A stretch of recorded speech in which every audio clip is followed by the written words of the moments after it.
So what we talked about with this guy is that he's been shown by the hand feeding to come and immediately push on the human for some, you know, the cookie, the reward, whatever, or to get out. It doesn't matter what it is.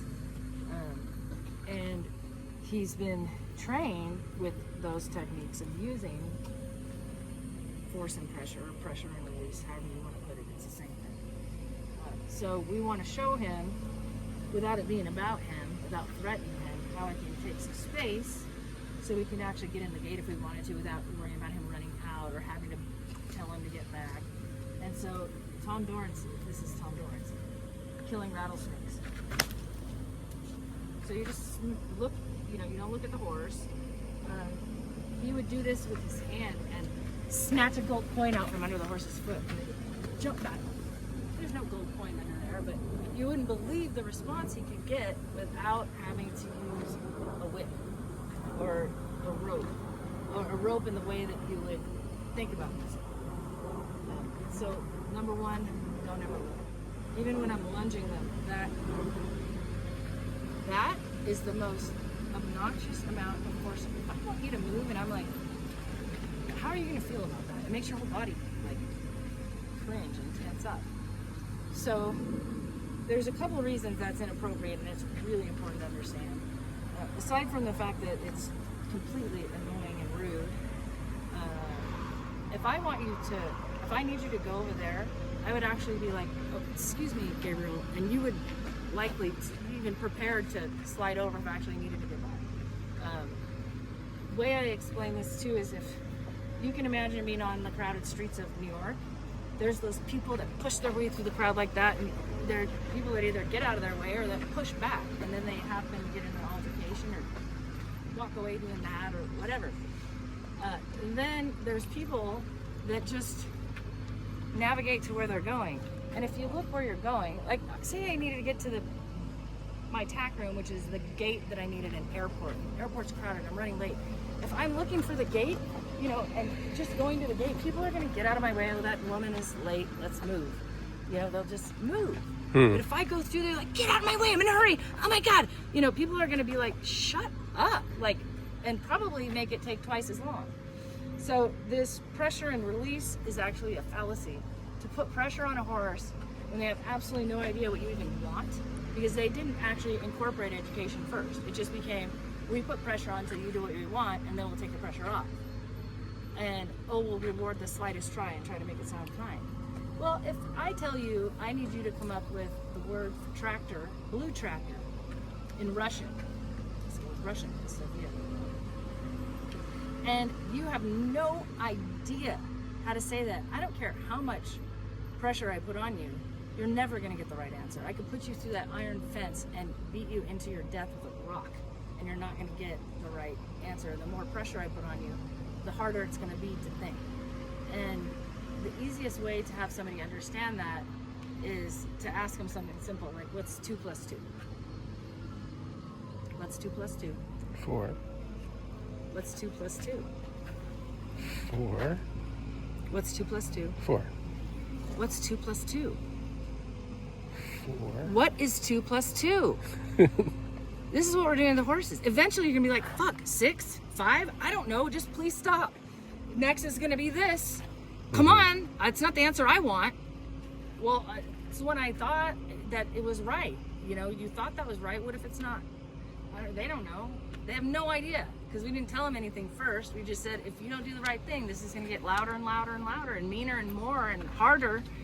And so you wouldn't believe how many highly intelligent adults start offering a different answer by the 3rd time I ask them. And I'm not even like this far away. It's just people do not like to be pressured. And it makes you get confused really easy, then it starts to steal your personal energy. And that's the equivalent of that with the horses. The cookie is not serving any purpose whatsoever. So we can do something like that, good boy.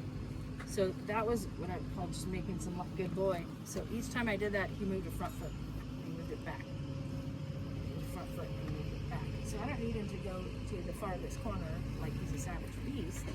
But now he's starting to think about what I'm talking about without me having to put pressure on him. So this is my first time meeting him or putting a halter on him. So I'm just asking him to think about how the horse is a good boy. I know that he's a Mustang and he was rescued, so this is all going to be suspicious even though he's been handled a lot. He has some pretty serious physical deficits that we're going to go over today. He had some, you didn't even see on that front left foot, that scar. He's had some bad injuries. His back is damaged to the point that if you try to ride him, it just drops, according to the owner. So we're going to assess all that today and see what's going on. So I'm going to give him a choice. I'm not going to go try to catch him. And I'm going to just present myself soft. Good boy.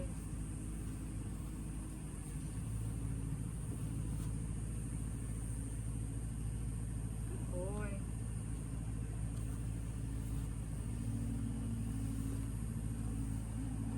Okay.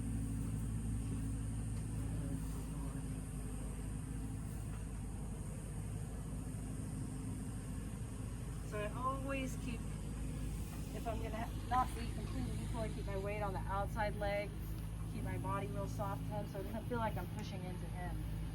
He'll start to respond back with softness. Yeah, good boy.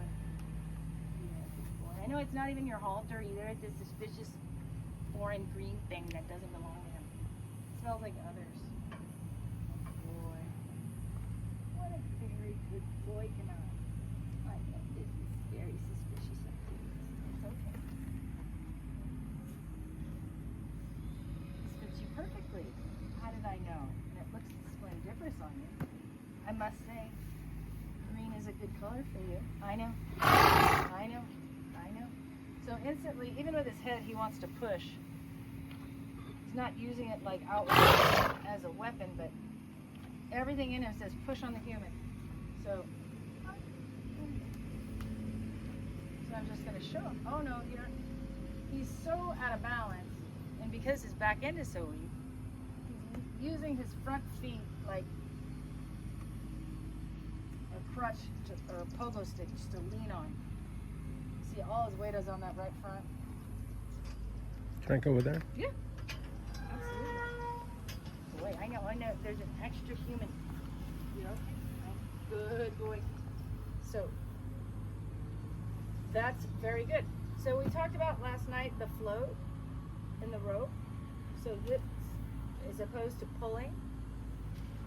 So I'm going to ask him. Yeah, good boy.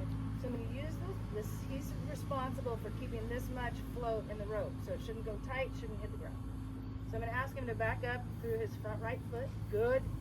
So he stepped over, but he moved the front right foot. I mean, I met him 35 seconds ago. I got to take that. So now we're going to ask him, can you find back? Good boy. Very good boy. Good boy. So that's float.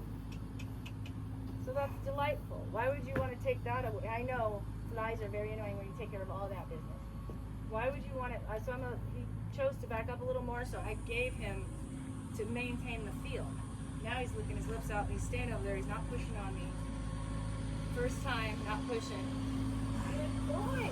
And that took like what? A couple minutes to sort it out, sweetheart? And we didn't have to get after him. So this is what's possible through feel. And that's why that book is called that. The feel that I'm giving this horse.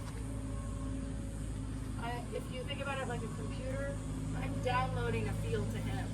I'm not letting him upload confusion, anxiety, stress, anger to me. And when the horse is really fractious, that can be difficult. But that's where you just have to remember your grounding and just, I'm here to help you. How can I help you with that? Everything from the horse is truly a question. And if you answer it with a question of how can I help you with that, everyone's life changes immediately. The whole energy changes. Good man. And their receptiveness to our direction or, suggestions, could we possibly do this? How would you feel if we did that? They just start to get real curious and like, oh, well, I don't know. How would I feel if I actually stayed over here and didn't have to keep getting in your space and being a pest? But did I have to demand his respect or demand he get out of my space? I'm going to help him with the front right foot again. And part of the reason I'm doing this too good boy, is that every time he backs up, he's able to take a little more weight on his hind end. So he's doing really mild physical therapy every time he takes that step back. Now, if I got in here with a flag and said back up, back up, back up, he would just drag his feet back and be stressed and injure already tight muscles. So soft, relaxed muscles are easier to use. We know that physical therapy sometimes, as you know from yoga and injuries and trying to stretch through them, can be uncomfortable, but we don't want to cause the horse further injury because he's in so much emotional tension, can't even think about healing physically. So that time as he came forward, he did it really soft and super like inquisitive. So I went to him and pet him because it doesn't have to be back up every time. It doesn't have to be like, oh, well, you always have to back up to me, because then it turns into that. And it's not even about that. It's about the space between us. Good boy.